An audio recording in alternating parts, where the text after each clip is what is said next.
Buenas tardes.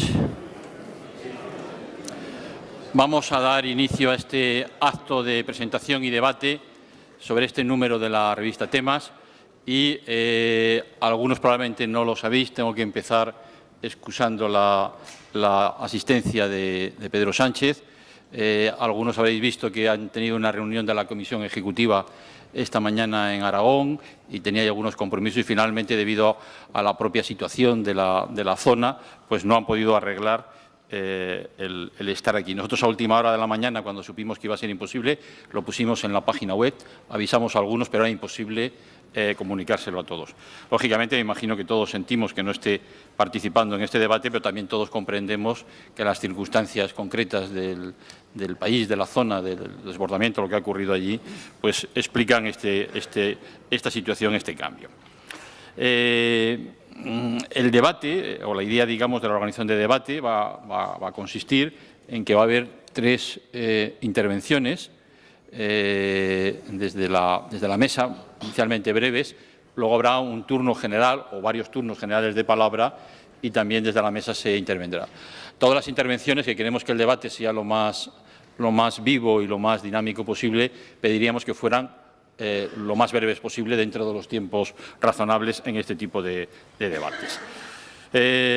La intención de la revista Temas al convocar este acto y al hacer este número monográfico pues es intentar contribuir, como venimos haciendo desde hace años, a los debates centrales de este país con una mirada abierta, plural y rigurosa a la vez.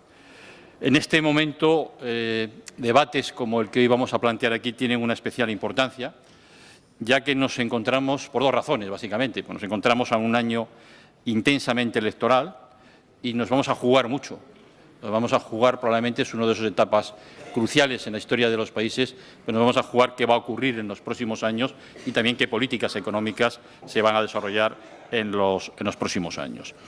Y, en segundo lugar, yo creo que es especialmente pertinente porque estos momentos, yo creo que tenemos que ser plenamente conscientes de ello, son momentos complejos en que aquello que se haga o no se haga va a dar lugar a que nos vamos a jugar el futuro de países como nosotros, el futuro de países como Europa.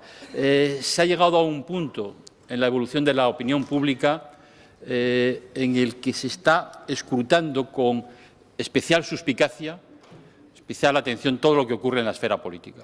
Es decir, probablemente los periodos de gracia, los periodos en los que se salía de situaciones difíciles, con arreglos, comillas, más o menos razonables, se han acabado.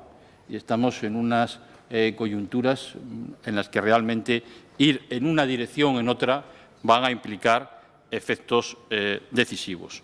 En este momento, la opinión pública está tomando en los países europeos decisiones muy militantes. Yo creo que hay que entender que, de la misma manera que en los años 30, en la Gran Depresión, hubo un momento en que se produjo una cierta encrucijada en los países y hubo unas movilizaciones de las opiniones públicas muy críticas, muy recelosas también, en Europa se impusieron enfoques populistas de un signo y de otro, y Europa fue un poco el detonante de un gran conflicto. En Estados Unidos se impuso el New Deal, un enfoque de otra naturaleza, e incluso empezaban a remontar la crisis en un momento determinado. En ese sentido, yo creo que, lo digo como sociólogo, yo de los que está en la mesa soy el único que no tiene autoridad para hablar de temas de economía, puedo hablar de temas de sociedad, pero yo creo que lo que en este momento hay que entender es que la opinión pública se ha convertido en una variable fundamental de las políticas económicas. A veces no se entiende, a veces todavía se siguen pensando que las políticas económicas se pueden diseñar por grupos de expertos o por gabinetes. Y yo creo que la gran modificación de los últimos años es precisamente eso, ese protagonismo de la opinión pública que no asume, que no está dispuesto, queremos decir con comillas, a tragar determinados tipos de políticas que producen unos efectos. Yo creo que en este momento la evidencia empírica sobre lo que está ocurriendo con la opinión pública se puede reflejar en dos evidencias fuertes. La primera es el alto grado de preocupación con que se está contemplando la evolución de la situación económica y laboral. Es una preocupación. En las encuestas del CIS y en otras encuestas tradicionalmente se manifestaba un doble plano, con las preguntas de cuáles son los principales problemas de España y cuáles son los problemas que a usted más le concierne. Entonces, aquí hay una conjunción. Antes había una cierta escisión. Los problemas de España no eran siempre los problemas que a uno más le concernía. Se veía con cierta distancia. Ahora esas dos líneas se están aproximando. Entonces, hay una intensa preocupación en los dos planos, en la situación objetiva global que afecta a todos y en la situación que concierne a las personas y a las familias que están viendo, digamos, una situación que, además, se valora en términos de tendencia a empeorar. No se ve, digamos, que esto haya entrado en una perspectiva de posibles soluciones, sino que la tendencia que prevén los ciudadanos cuando se les pregunta es que el año próximo las cosas van a ser peor que esta. Y el tercer aspecto de esta primera evidencia fuerte es que el conjunto de personas en esas líneas que confluyen, que se encuentran concernidos por el problema del paro en sus entornos familiares, se ha disparado también en los últimos años. La segunda evidencia fuerte es que a partir de esta situación se ha creado una masa crítica, no solo en España, de personas y entornos familiares que se encuentran afectados por los problemas, que se encuentran indignados y que están movilizándose políticamente, están reaccionando políticamente. Hay intentos de estimar cuál es el volumen de personas que compondrían esa masa crítica que en este momento toma la palabra o quiere tomar la palabra y quiere soluciones netas, no paños calientes o soluciones dilatadas para dentro de 15 o 20 años. Se puede hablar de cifras que pueden estar entre 10 y 12 millones de personas en el caso de España, personas adultas, quiero decir, votantes, y todos sus entornos familiares. La paradoja de algunos datos electorales es que hay personas de distinta edad y distinta procedencia, pero todos, no nos engañemos, provienen de la vía fundamental de la indignación. Es la indignación por su situación o la de sus hijos o sus entornos más directos. Por lo tanto, yo creo que en este momento hay que asumir, hay que entender que determinados umbrales de lo que se considera aceptable o asumible, o por lo menos refunfuñando más o menos, de manera resignada, se aceptaba hasta ahora, han dejado de aceptarse. Yo creo que si en los debates políticos no se entiende esta situación distinta a lo que ocurría hasta hace poco tiempo, no va a haber salidas razonables a la situación que vivimos. Las salidas van a ser probablemente la proyección de las malestares, la proyección de las indignaciones, pero sin alternativas concretas. Por lo tanto, yo creo que en este momento, frente a problemas que el ciudadano entiende como de cierta entidad, de gran entidad, desde los partidos políticos, desde la universidad, desde los foros, hay que procurar contribuir a fraguar soluciones que también tienen que ser de una cierta entidad. La época del buenismo, de las generalidades, ya se ha acabado. En su momento, en Estados Unidos, el presidente Roosevelt y sus entornos entendieron que había que hacer una formulación potente, el New Deal, y aquello permitió, por un lado, aglutinar a la opinión pública en una posición positiva de alternativas concretas y, segundo, empezó a dar resultados. En este sentido, el número de temas que nosotros presentamos hoy y que ha sido coordinado por Pedro Saura es un número que en el título, de alguna manera, anticipa la intención de la revista al formular este debate. Hablamos de nuevas alternativas económicas, que debemos significar dos cosas. En primer lugar, que hay alternativas, que los problemas del desempleo, de la crisis, de las desigualdades, todos sus entornos económicos, no son resultados de la madre naturaleza, no son resultados del azar, no es el pedrisco, no es una nevada intensiva, sino son resultados de decisiones, de acciones y de omisiones que se toman en el ámbito político. Y, por lo tanto, lo primero que queremos afirmar con este número es la convicción de que hay alternativas, de que esto tiene soluciones. Si en este momento se curan casi todas las grandes enfermedades y la mayor parte de los cánceres, ¿cómo no vamos a arreglar un problema económico que depende de variables políticas humanas? Pedro levanta las cejas. Y, en segundo lugar, decimos nuevas alternativas, porque entendemos que algunas viejas fórmulas han fracasado y que no hay que insistir, que puede ser catastrófico, insistir en las viejas fórmulas. Hay que plantear nuevas alternativas, nuevos enfoques a problemas que algunos son viejos y otros son nuevos. Y entender en este contexto que la persistencia en determinadas opciones que no atajan con suficiente entidad determinados problemas en las sociedades europeas se está convirtiendo en una auténtica máquina de triturar partidos políticos, sobre todo los partidos de la izquierda. A veces se pone el ejemplo de lo que está ocurriendo en Grecia, pero es que lo que está ocurriendo en Francia y en otros lugares quizás no se aleje mucho tampoco de esta hipótesis. En definitiva, se trata de debates centrales y de gran alcance y que en el caso que nos ocupa hoy va a introducir Pedro Saura, que es el que ha coordinado el número. Como todos sabéis, Pedro Saura en este momento es el portavoz de Hacienda del Grupo Socialista en el Congreso. Y yo quiero subrayar dos aspectos en el caso de Pedro Saura, que es una persona que tiene un gran conocimiento de la vida política concreta, ha sido secretario general del Partido Socialista de Murcia, ha sido concejal, ha tenido responsabilidades en la Administración local y autonómica y también en la Administración central. Por lo tanto, es una persona que habla con conocimiento y con autoridad en las dos perspectivas que aquí nos ocupa. En segundo lugar, intervendrá Emilio Ontiveros, al que yo le quiero agradecer muy especialmente que nos acompañe en esta sesión aquí. Es catedrático de Economía de la Empresa en la Universidad Autónoma de Madrid, es presidente y fundador de Analistas Financieros Internacionales, ha sido vicerrector de la Universidad Autónoma y durante bastantes años fue también director de la revista de economistas que edita el Colegio de Economistas. Tiene una experiencia muy amplia en la investigación en temas como los que se van a abordar hoy aquí y, además, es una persona que colabora habitualmente tanto en la SER como en El País. Es una de las personas también que, de alguna manera, forma parte de ese grupo comunicacional. Y, finalmente, intervendrá también Pepe Borrell, a quien yo también le quiero agradecer mucho que esté con nosotros, que también es una gran autoridad en esta cuestión, aunque a veces no se sabe. Inicialmente él era ingeniero aeronáutico, fue doctor en Economía, estudió en varias universidades internacionales de gran prestigio y también tiene un conocimiento muy intenso de todo lo que es el mundo de la Administración desde la perspectiva de la óptica de las políticas económicas. Fue secretario de Estado de Hacienda, ministro de Obras Públicas y Transportes y también ha sido presidente del Parlamento Europeo en una etapa también clave de la evolución de las instituciones europeas y durante varios años también presidente de ese intento de los europeos de crear un gran think tank, que es el Instituto Europeo, que tiene la sede en Florencia. Por lo tanto, muchas gracias a los tres. Y, Pedro, si te parece, puedes tomar la palabra en primer lugar. Gracias, José Félix.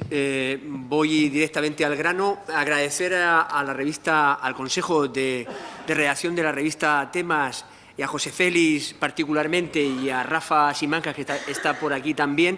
Agradecer que yo pudiera coordinar este número y, además, que accedieran, lógicamente, a que pudieran participar en el número pues, economistas, políticos, de distintas formas de ver la realidad.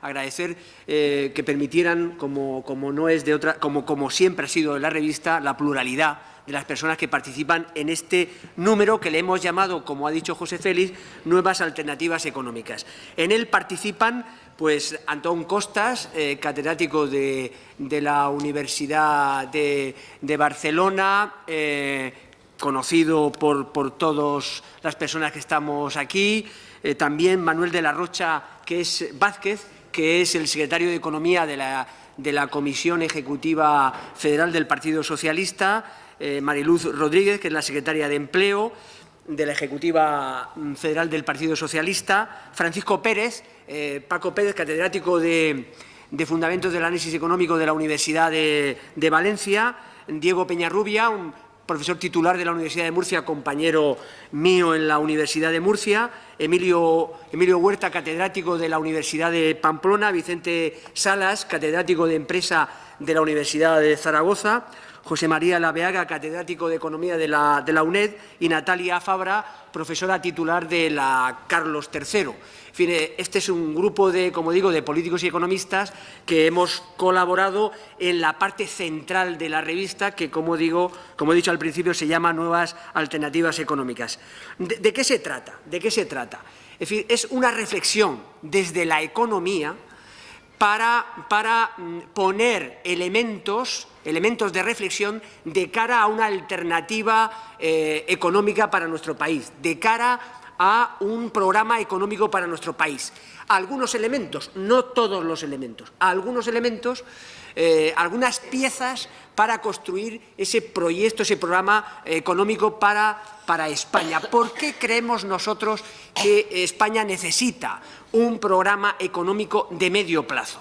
Fundamentalmente porque la devaluación interna permanente, que parece que es la alternativa en este momento de la derecha española, pues no es viable socialmente y además no es muy eficaz ni en el corto y sobre todo en el medio y en el largo plazo.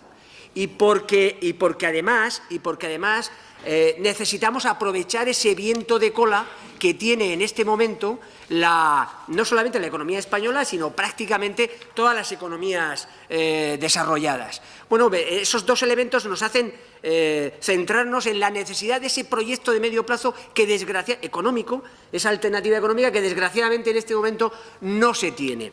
Es más, desde el punto de vista político, a mi juicio, no existe proyecto político que no se asiente sobre una alternativa económica viable y realista y del tiempo que estamos viviendo. Lo digo porque el mundo ha cambiado, el mundo de los 60, de los 80, ha cambiado, y para aquellos que dicen que ahora son socialdemócratas de los años 60 o de los años 80, lo que hay que decir es que la España del siglo XXI es una España que efectivamente ha pasado todo aquello y que hay dos grandes elementos, como son la globalización y como son los cambios tecnológicos, que hacen que las políticas tengan que cambiar, que los márgenes de maniobra sean distintos y que las economías sean abiertas, a diferencia de lo que sucedía en aquellos años. Por tanto, si, como digo, se quiere tener un proyecto político que se llame como tal o que se entienda como tal,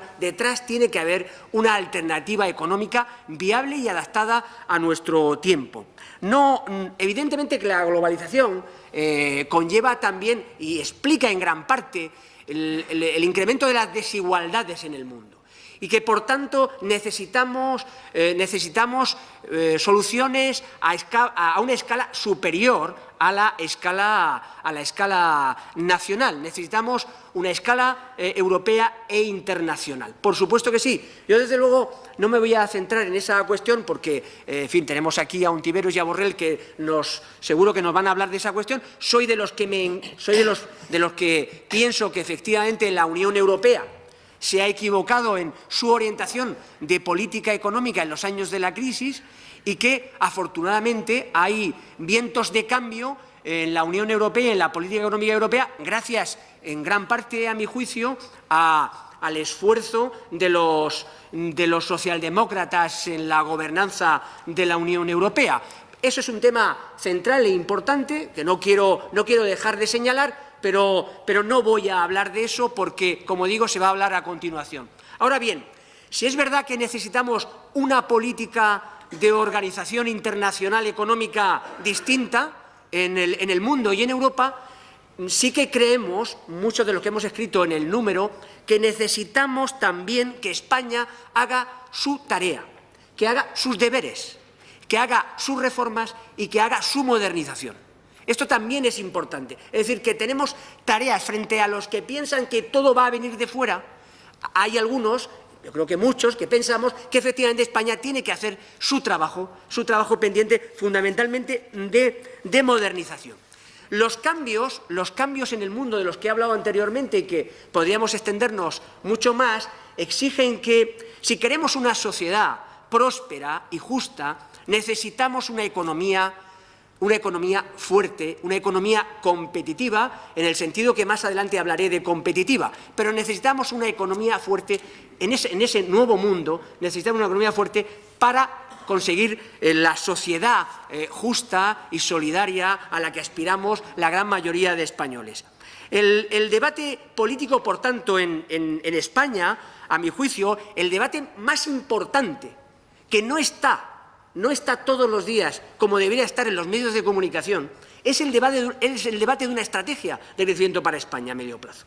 Ese no está. Está el debate de cuán grande tiene que ser el déficit público, cuán grande tiene que ser la deuda pública en relación al PIB, si hay que pagar la deuda pública o no, Pero el debate, a mi juicio, importante, que en realidad contiene a este primero que acabo de comentar, estos anteriores que acabo de comentar, es el debate de una estrategia de crecimiento. Ese es el importante. Bueno, máxime si nos encontramos en una economía como la española, que tiene una deuda pública que se acerca al 100% del PIB. Es decir, que somos el país en este momento donde más ha crecido, el mundo desarrollado, donde más ha crecido la deuda pública este último año, y que tenemos el déficit más grande y, bueno, en fin, en el conjunto de años del Gobierno del PP, pues la deuda pública ha crecido en hasta la fecha en 290.000 millones de euros. Bueno, en ese contexto yo creo que el debate más importante es el debate que no está, a mi juicio, suficientemente en el debate político y en el debate de los medios de comunicación.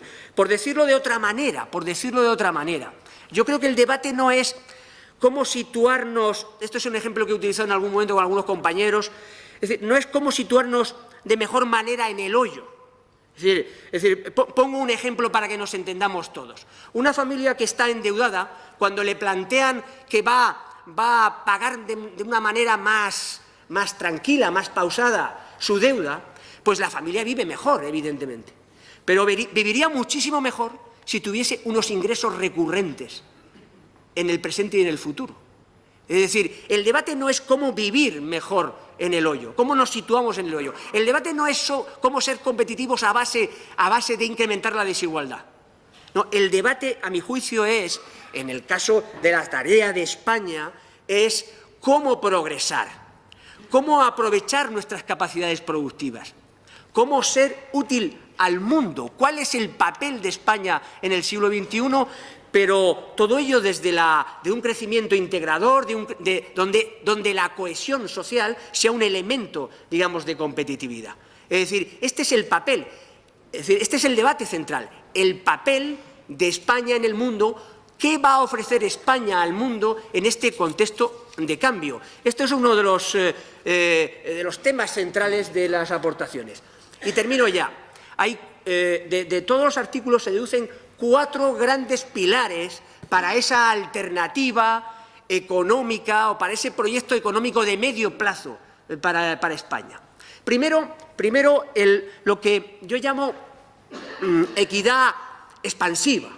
Es decir, en un país con una deuda pública muy grande, ¿no? Es decir, con un déficit también importante, la derecha plantea el debate de la austeridad expansiva. Y yo apuesto por la equidad expansiva, ex ante y ex post, predistributiva y redistributiva. Es decir, poner a trabajar la predistribución y la redistribución en favor de incrementar la productividad y también incrementar la actividad económica, la demanda interna. Es decir, poner a trabajar la justicia social. Esta es una idea central en el papel que hemos presentado. La segunda es la productividad. Sí, pero la productividad, todo el mundo habla de la productividad. Todo el mundo hablamos de la productividad. Es decir, que la productividad es un elemento importante de medio y largo plazo. Y es verdad que la economía española, el año pasado, lo que hemos tenido de media es un crecimiento negativo de la productividad aparente del trabajo. El año 2014. Es decir, que en España, cuando se crea un empleo, el empleo es de mala calidad y terminamos teniendo una productividad negativa. Bien, lo que trata el número es de aterrizar en cómo incrementar la productividad. Es decir, habla del tamaño de las empresas, cómo se organiza el trabajo y el capital dentro de la empresa, cómo apoyar a los distintos sectores. Las empresas que exportan y diversifican sus exportaciones a igualdad de condiciones tienen unos salarios más altos. Cuanto más lejos exportan las empresas, sus salarios a igualdad de condiciones son mayores. O cuando la temporalidad se reduce en un 10%, la productividad se incrementa en un 2,5%. O cuando los trabajadores están un año formándose, su productividad también se incrementa en un 2,5%. Es decir, cómo aterrizar a incrementar, más allá de las palabras vagas y los lugares comunes, cómo incrementar la productividad de la economía española. El tercer elemento es bueno, un rediseño institucional para acabar con el capitalismo de amiguetes, para acabar con ese capitalismo de casino que se ha instalado en los años de especulación en nuestro país. En fin, allí podemos hablar de muchas instituciones. Yo, digamos, hago un seguimiento a la dirección diario, a la dirección política de la Agencia Tributaria y del Ministerio de Hacienda. En fin, no voy a extenderme porque ya conocen ustedes, en fin, cómo está funcionando, desgraciadamente, la dirección política de la Agencia Tributaria estos últimos años. Y, por último, la calidad del crecimiento. Es decir, cuando hablamos de la sostenibilidad ecológica, cuando hablamos del urbanismo inteligente, cuando hablamos de incorporar en condiciones adecuadas y con el salario adecuado a la mujer, estamos hablando de un crecimiento de calidad.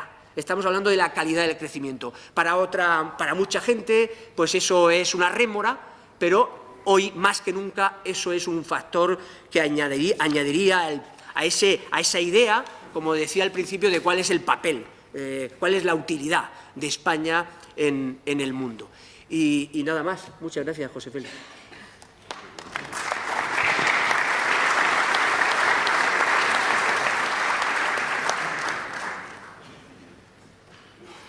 Muy bien, buenas tardes.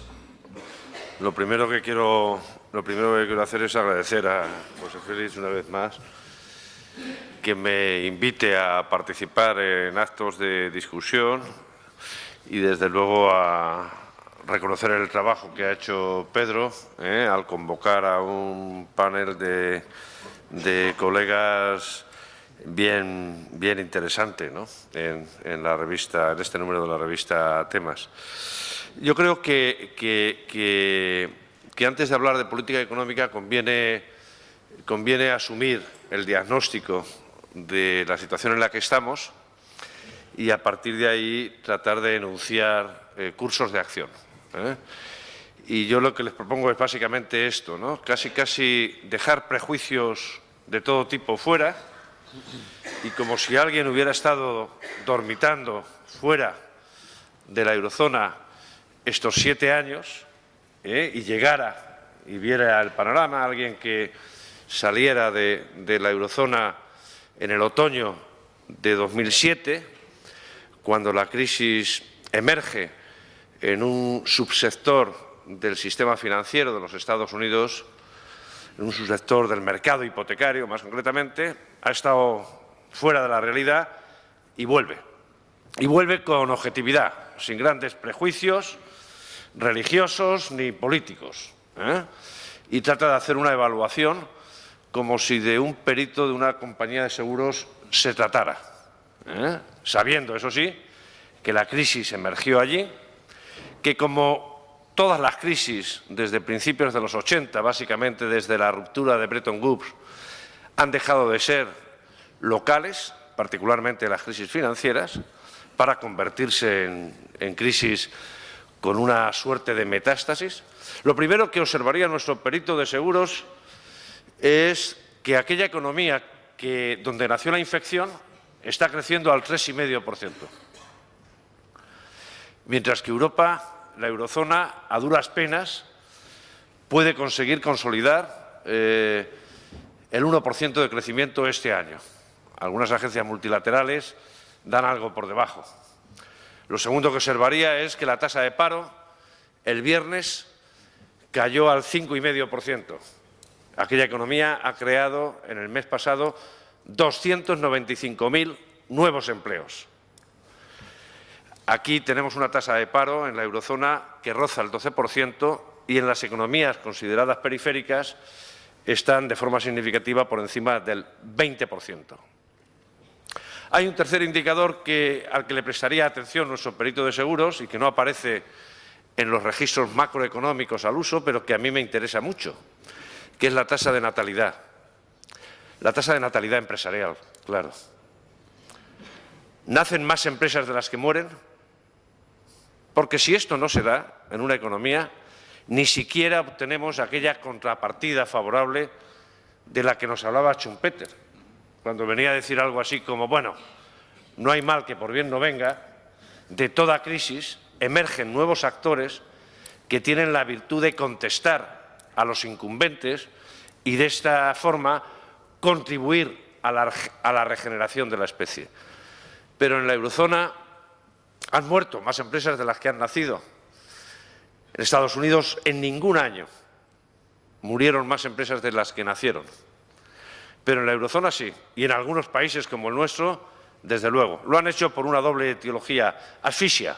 Asfixia por falta de demanda y asfixia financiera. Los 3.200.000 empresas que hay en nuestro país son significativamente inferiores a las que había en diciembre del 2007. Cuando se profundiza en la evaluación de los daños y se entra en una economía como la que nos interesa, la economía española, lo que se observa es una magnitud de los destrozos serios, importantes, ¿no? Lo primero que ve es que todas las modalidades de capital, es decir, aquellas dotaciones que necesitamos para producir bienes y servicios, han sufrido. El capital físico, desde luego, si lo que uno observa es la formación bruta de capital fijo en las empresas, el stock hoy es menor del que había entonces. El capital tecnológico, fundamentalmente la inversión en esas tecnologías nuevas, tecnologías de la información y de la comunicación, que se han convertido en los posibilitadores de aumentos de la eficiencia con la que funcionan las economías. Pero si miramos a esa otra inversión expresiva de capital tecnológico, como es la inversión en I+D, el sacrificio ha sido notable, tremendo. El capital humano, ¿qué les voy a decir? Hemos destrozado capital humano no solo porque hayamos mandado al desempleo a un contingente de población importante, sino porque ya empezamos a asumir de forma fatal que al menos casi la mitad de ese desempleo ha pasado a convertirse en desempleo estructural. Es decir, que las posibilidades de reciclaje, de reubicación funcional de parte del stock de desempleados es casi inexistente. Y hay una cuarta modalidad de capital social que tampoco aparece en los libros de macroeconomía, o por lo menos en los libros de macroeconomía del plan antiguo, que es el denominado capital social, el capital basado en la confianza, en la posibilidad en que podamos hacer contratos, llegar a acuerdos entre los agentes económicos, incluso sin necesidad de gran formalización. Pero también, dentro de esa modalidad de capital, está la confianza en las instituciones, la confianza también en los partidos políticos, en las instituciones supervisoras, en la calidad de la democracia en última instancia. Y en ese punto la introducción de José Félix es suficientemente expresiva. El escepticismo de los ciudadanos, de los agentes económicos, es manifiesto, incluso con instituciones acerca de las cuales los españoles jamás habían dudado sobre su conveniencia a corto y largo plazo, como es la propia Europa, como son las propias instituciones europeas. Yo consultaba para actualizar un trabajo el otro día, el último Eurobarómetro, y es tremendo. Es tremendo porque la decepción es brutal. E incluso a preguntas sobre si cree que el euro es conveniente o no en términos de bienestar, la respuesta empieza a ser que no. Y es que es verdad que la síntesis de esas formas de erosión de los factores de las dotaciones de capital es un PIB potencial que ha caído, es decir, lo que podemos crecer a medio plazo, que ha caído de forma significativa, y sobre todo una caída en términos de bienestar, en términos del indicador que los economistas manejan como bienestar, ese cociente entre el PIB y el número de habitantes. ¿La razón cuál es de este desigual resultado? Si resulta que la crisis emergió allí, no fue aquí. Esta crisis fue como aquella marca de cigarrillos, genuinamente americana. Y sin embargo, los platos los hemos pagado aquí. Bueno, la razón es, también la ha insinuado José Félix, la desigual respuesta que las autoridades estadounidenses y europeas dieron a la crisis. En Estados Unidos tenían la memoria fresca de lo que había sido la etapa previa de indecisión en los años 30. La Gran Depresión se termina con la emergencia de la Segunda Guerra Mundial. y tuvieron la suerte además de tener a alguien en la Reserva Federal, en el Banco Central de aquel país, que es, a pesar de ser muy conservador, el académico vivo que más y mejor ha estudiado lo que ocurrió en la Gran Depresión. Por eso, apenas a las 2 o 3 semanas de emerger los primeros indicios de la gravedad de la situación, Nancy Pelosi, la líder en el Congreso, llamó al entonces presidente George Bush y le dijo: oye, me dicen mi gente que esto tiene mala pinta, crúzate, le dijo el otro. Y nació el primer plan de estímulo fiscal. Luego vendría prácticamente la nacionalización, de hecho, de Detroit y, desde luego, de la banca. Citigroup, el mayor banco del mundo, fue inmediatamente nacionalizado, pero también lo fue AIG. Y en 2008, es decir, hace 6 años, la Reserva Federal llevó los tipos de interés a 0 y arbitró la primera edición de eso que, de una forma un tanto eufemística, se ha dado a denominar quantitative easing. Se inyectó liquidez comprando títulos de deuda pública con el fin de presionar los tipos de interés a la baja, de facilitar los gastos financieros de la administración pública y de señalizar al sector privado que habría alguien